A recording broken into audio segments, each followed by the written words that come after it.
Assalamualaikum warahmatullahi wabarakatuh. Perkenalkan, nama saya Habibullah dari Prodi Komunikasi Penyiaran Islam dengan NIM 2470233011. Pada kesempatan kali ini saya ingin menjelaskan tentang metodologi studi Islam, yaitu studi agama Islam kontemporer yang berjudul fikih perbandingan. Baik, selanjutnya yaitu melanjut slide selanjutnya, yaitu latar belakang. Pada latar belakang permasalahan ini itu ada pertama, yaitu pentingnya pemahaman fikih, yang mana menjelaskan bahwa perbedaan pendapat antara madhab merupakan kekayaan intelektual dan ijtihad para ulama. Yang kedua yaitu konteks kontemporer, yang mana mengaitkan relevansi fikih perbandingan dalam menjawab persoalan hukum Islam di era modern. Yang ketiga yaitu memaparkan tujuannya, yaitu memaparkan kajian fikih perbandingan antara perbedaan madhab, yaitu madhab Imam Syafi'i, Hambali, Hanafi, dan Malik. Selanjutnya yaitu rumusan masalah. Rumusan masalah di sini ada beberapa poin. Yang pertama yaitu definisi dan sejarah fikih perbandingan, yang mana perbandingan ini didefinisikan perkembangan dari masa ke masa hingga zaman sekarang atau zaman modern atau zaman digital. Yang kedua yaitu prinsip utama, yaitu pertanyaan mengenali prinsip-prinsip dasar yang mendasari perbandingan antara madhab tersebut. Yang kedua yaitu tentang isu kontemporer, yang mana bagaimana ulama dan madhab menghadapi persoalan-persoalan hukum baru.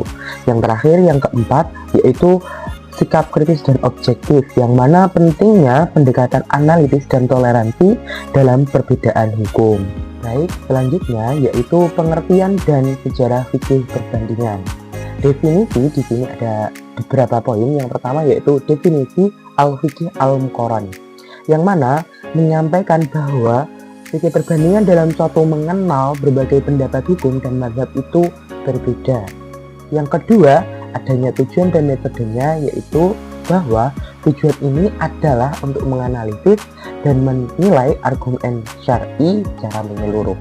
Yang terakhir yaitu perkembangan sejarah, menyebutkan bahwa awal mula perbedaan pendapat di masa sahabat dan perkembangan melalui karya-karya klasik hingga di era modern sekarang. Nah, ini adalah inti dari fikih perbandingan, yang mana kita membahas tentang fikih perbandingan, yaitu fikih 4 madhab dalam konteks fikih.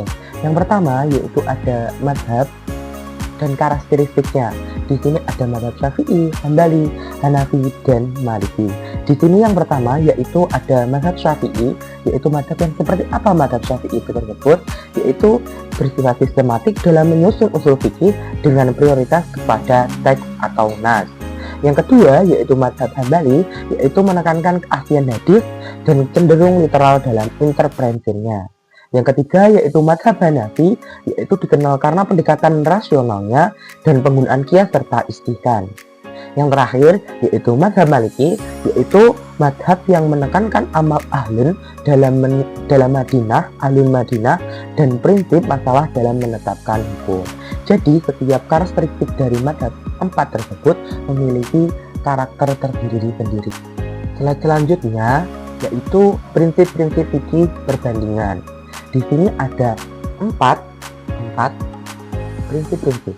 Yang pertama yaitu ta'addul al-madhabib, yaitu pluralisme, yang mana pemahaman ini, pemahaman demografi, minat, dan perilaku audiens target Anda untuk menyelesaikan konten media sosial Anda. Yang kedua yaitu ikhtilaf la yufsid li wudi, atau perbedaan tidak mengganggu persaudaraan, yang mana terlibat secara aktif karena adanya 4 madhab yang berbeda-beda tersebut. Ini adalah salah satu prinsip yang menekankan bahwasanya perbedaan tidak mengganggu persaudaraan. Yang ketiga yaitu tarjih bil dalil, yang mana setiap madhab ataupun setiap sesuatu yang dikeluarkan oleh imam 4 madhab tersebut itu memiliki pendapat hukum yang berdasarkan kekuatan dalil dan argumen syar'i yang mendukung. Yang terakhir, yang keempat, yaitu al-maqasid al-syariah, yang yaitu evaluasi pendapat dilakukan dengan mempertimbangkan tujuan syariat seperti menjaga jiwa, agama, harta, dan keturunan. Jadi setiap dari 4 tersebut adalah maqasid al-syariah, yaitu yang mana dapat mengevaluasi dari setiap aspek seperti menjaga jiwa, agama, harta, dan keturunan. Slide selanjutnya yaitu penerapan prinsip dalam mazhab. Penerapan di sini itu ada 3 penerapan. Yang pertama yaitu penerapan tarjih, yang kedua pemanfaatan maqasid, yang ketiga toleransi antar mazhab.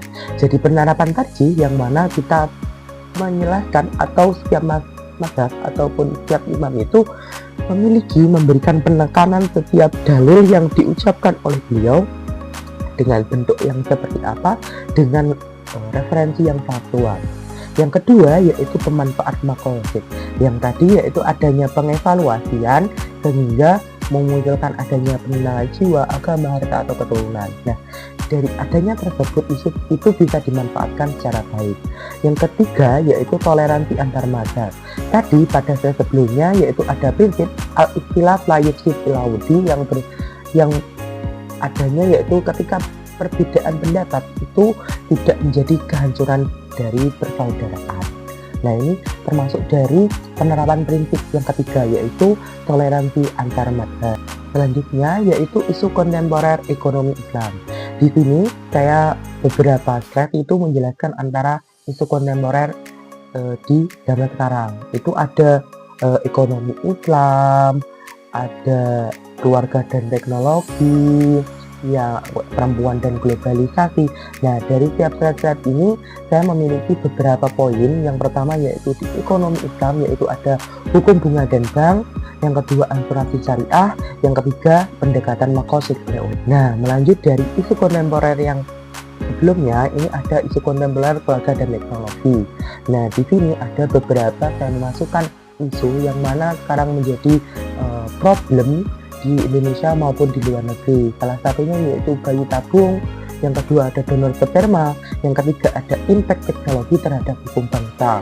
Karena menurut saya ketiga ini walaupun akan itu tidak terlihat dari segi terekspos dan tidak tereksposnya, tapi menurut saya ini sangat bisa mempengaruhi pemahaman kita terhadap mazhab dalam agama Islam. Selanjutnya yaitu isu kontemporer dalam perempuan dan globalisasi. Di sini saya menyampaikan bahwasanya isu perempuan dan globalisasi apa yang membuat di zaman sekarang, yaitu yang pertama yaitu kepimpinan dalam perempuan, yang kedua fikih minoritas al-qaliyah, yang ketiga al-ijtihad tematik. Nah, seperti itu. Jadi adanya globalisasi dan perempuan ini memunculkan beberapa isu atau permasalahan atau problem yang membuat adanya perbedaan mazhab, karena ya itu tadi setiap mazhab itu memiliki karakteristik yang berbeda-beda. Nah, ini adalah slide yang menurut saya paling penting dari apa yang saya sampaikan, karena kita adalah mahasiswa, yaitu mahasiswa yang menjadi agent of change, agen perubahan, agent of control, dan yang iron stock. Nah, dari ketiga itu jiwa diri mahasiswa kita yaitu sebagai mahasiswa yang harus mengontrol, harus menjadi agen perubahan dan menjadi sebagai mahasiswa penerus bangsa, yaitu adanya sikap objektif dan kritis. Nah, dari kita bersikap kritis seperti apa dari perbedaan mazhab tersebut? Yang pertama yaitu kita harus mengevaluasi dalil-dalil dan konteks serta tidak menerapkan ijtihad secara brutal.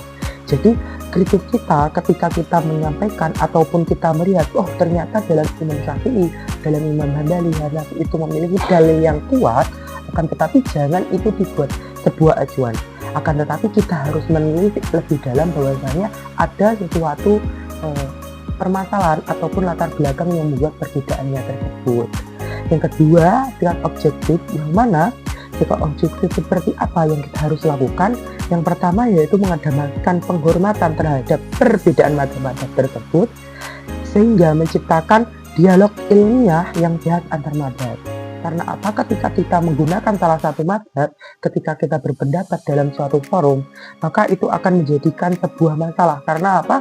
Dalam kita pemahaman, kita mengungkapkan satu mazhab saja, sedangkan teman atau sahabat kita yang lain mengucapkan suatu suatu argumen, suatu opini dengan beliau menggunakan madhab yang berbeda, itu akan bertabrakan madhab. Akan tetapi ketika dua madhab itu kita lihat secara objektif dengan kritis, itu akan lebih memudahkan kita dalam menentukan hasil ataupun tujuan dari sebuah kitab pembahasan tersebut.